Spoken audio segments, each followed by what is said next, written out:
Hai sahabat buku, selamat datang di kanal ini, ruang berbagi cerita dan gagasan, di mana setiap halaman membawa kita menjelajah makna. Pembangunan perumahan dan permukiman bukan sekadar urusan membangun rumah, melainkan upaya menciptakan ruang hidup yang manusiawi, aman, dan bermartabat bagi setiap warga negara. Di tengah pesatnya arus urbanisasi, pertumbuhan penduduk, serta tantangan ketimpangan sosial, kebutuhan akan hunian layak menjadi isu yang semakin mendesak. Salah satu panduan terbaik yang dapat dijadikan rujukan berjudul Pembangunan Perumahan dan Permukiman, karya Ernawati, Dr. Rehulina Apriyanti, Dr. Insinyur Haji Apriyanto, Dr. Rita Noviani, Insinyur A.A.G.D. Sutrisna W.P., Dr. R. Insinyur Haji Aris Alimudin, Profesor Dr. Hermawan, Dr. Insinyur Zoni Yulfatli, Dr. Insinyur Nashrah Arsyad, Zul Asriana, Dr. Lutfi Mutaaudi, Insinyur Butwi Harsono.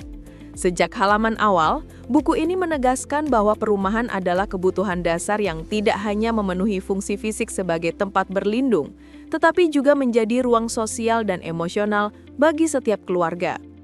Dengan mengacu pada amanat UUD 1945, para penulis menekankan bahwa negara memiliki tanggung jawab besar dalam memastikan setiap warga negara dapat menikmati hunian yang layak, aman, dan sehat. Pembahasan buku ini dimulai dengan penjelasan mendalam mengenai konsep rumah, perumahan, dan permukiman. Rumah dipahami sebagai ruang hidup yang menjadi pusat aktivitas manusia, mulai dari beristirahat, mendidik anak, hingga membangun hubungan emosional dalam keluarga. Buku ini mengajak pembaca melihat bahwa perumahan bukan hanya struktur fisik, tetapi cerminan kehidupan sosial budaya masyarakat. Penjelasan mengenai tipe rumah, bentuk hunian horizontal maupun vertikal, hingga elemen ruang di dalamnya, membuat buku ini mudah dipahami oleh pembaca dari berbagai kalangan. Dalam meninjau kebutuhan perumahan, buku ini mengangkat persoalan dari sudut pandang sosial, ekonomi, dan lingkungan. Urbanisasi yang cepat, pertumbuhan penduduk, dan ketimpangan penghasilan menjadi tantangan besar dalam menyediakan hunian yang layak. Penulis menggambarkan bagaimana munculnya permukiman kumuh, keterbatasan akses lahan, dan meningkatnya harga properti menciptakan gap besar antara kebutuhan dan ketersediaan perumahan. Namun demikian, buku ini juga menyoroti pendekatan-pendekatan solutif seperti perumahan inklusif, keterlibatan masyarakat, dan peningkatan kualitas lingkungan permukiman.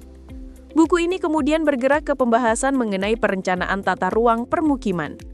Penulis menjelaskan bahwa tata ruang yang baik harus mempertimbangkan efisiensi penggunaan lahan, aksesibilitas, ketersediaan fasilitas umum, serta kesiapan kawasan dalam menghadapi resiko bencana. Smart City dan integrasi teknologi juga menjadi bagian penting dalam pembahasan ini, menunjukkan bagaimana modernisasi dapat membantu menciptakan lingkungan permukiman yang lebih cerdas, aman, dan responsif terhadap kebutuhan warganya. Pembahasan mengenai tipologi perumahan menjadi salah satu bagian yang menarik dalam buku ini. Penulis menguraikan perkembangan model hunian dari rumah tunggal hingga hunian vertikal seperti apartemen dan rumah susun. Analisis mengenai perkembangan tipologi permukiman di kawasan perkotaan memperlihatkan bagaimana dinamika migrasi, perkembangan industri, dan perubahan gaya hidup mempengaruhi bentuk-bentuk hunian yang ada saat ini. Bagian ini memberikan pemahaman yang kaya bagi pembaca mengenai evolusi ruang tinggal masyarakat Indonesia. Anda bisa mendapatkan buku ini di website kami atau melalui marketplace Lingkar Edukasi Indonesia. Selalu support channel kami dengan like dan subscribe, serta share ke orang sekitar Anda.